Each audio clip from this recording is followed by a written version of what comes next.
perang dia disiplin mana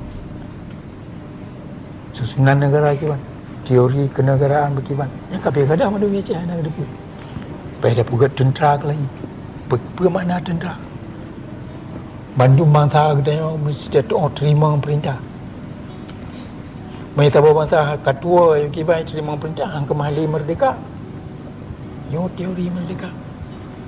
mereka bangsa anak itu only pakibai terima perintah orang Aceh itu only katanya orang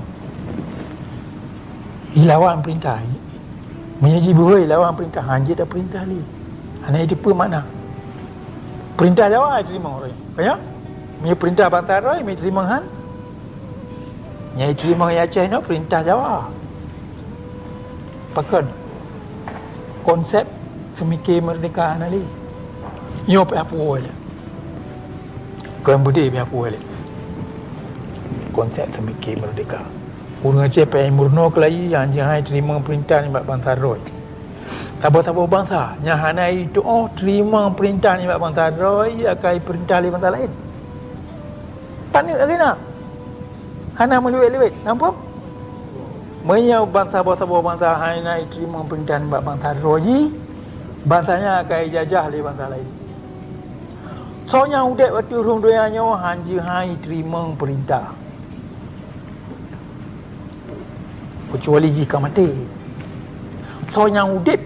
atau doanya hanya terima perintah sabab bangsa yang hanya itu atau yang hanya terima perintah ni bangsa roji akai perintah di bangsa lain yang kata orang Aceh orang yang perintah di Jawa hanya orang Aceh yang terima perintah di orang Aceh punya perintah Soeharto yang terima tapi orang Aceh lain yang perintah je hanya terima nampak yang kata orang Aceh hana merdeka menyanyi kalau murno kalau tamang laulai hang kemah merdeka kan bude yang pun merdeka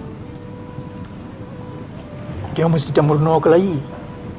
lumbu isa perkara lumbu isa apa ada pilih hero pemimpin hero ulai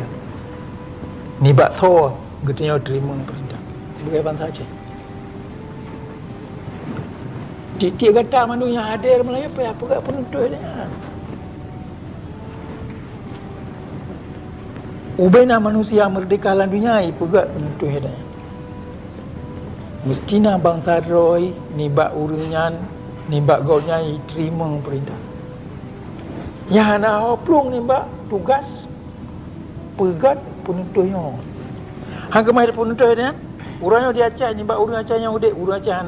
hana kemai pilih so roynya terima perintah nibak golnya yang hana jadi merdeka